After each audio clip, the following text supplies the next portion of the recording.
파괴되고 있습니다. 우리 대한민국이 대표가 되신 지도 이제 1년 반 정도가 되셨는데, 좀 1년 반 정도 지나면서 좀 가장 큰 성과가 어떤 건지 좀 말씀을 해주시면 좋을 것 같고요. 그리고 사실 복귀를 하시면서 이제 극단적인 정치를 끝내겠다고 말씀을 하셨는데, 양극화된 정치를 끝내기 위한 대표님만의 어떤 보관이 있는지 좀 궁금합니다.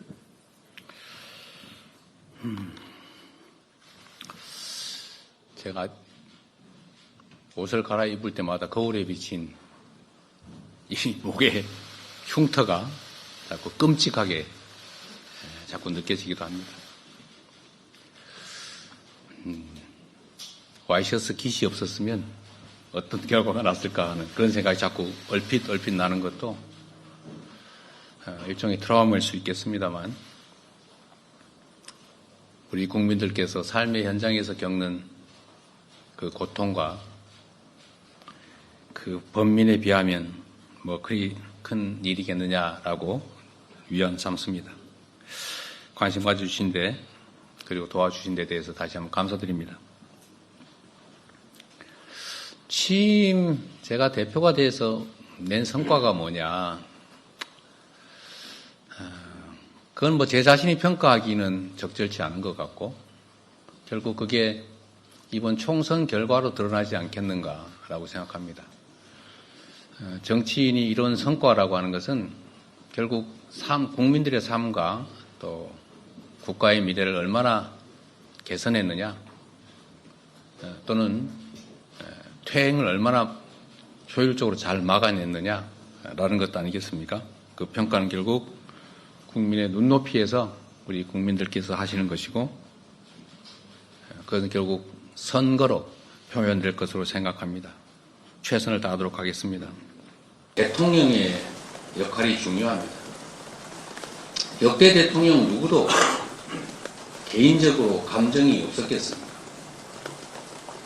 또는 특정 정치 집단을 위한 이익을 추구하고 싶은 욕망이 없었겠습니까? 인간이기 때문에 당연히 있지만, 공인으로서 개인이 아닌 국민으로부터 모두를 위해 일할 수 있는, 일해야 하는 힘, 즉 권력을 부여받았기 때문에 그 사적 욕망을 절제하고 공적 이익을 위해서 그 권한을 공정하게 행사하기 위해 노력하지 않습니다. 그런데 그 권력을 상대를 죽이는데 사용하게 되니까 국민들도 그에 맞춰서 좀 더 격렬하게 분열하고 갈등하고 적대하게 되는 것입니다. 저는 이번 저에 대한 소위 암살 시도, 이 정치 테러가 개인에 의해서 벌어진 일이라고 생각하지 않습니다.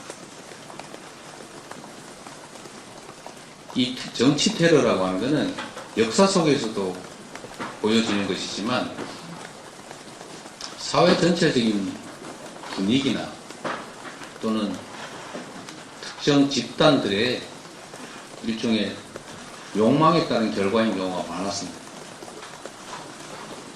그분이 저하고 무슨 사적 감정이 있다고 백주대낮에 1년 동안 칼을 갈아서 단검을 만든 다음에 연습까지 해가면서 자신의 모든 것을 걸고 정확하게 목을 기면서 칼을 찌르겠습니까? 저는 그분에 대해서도 참으로 안타깝게 생각합니다.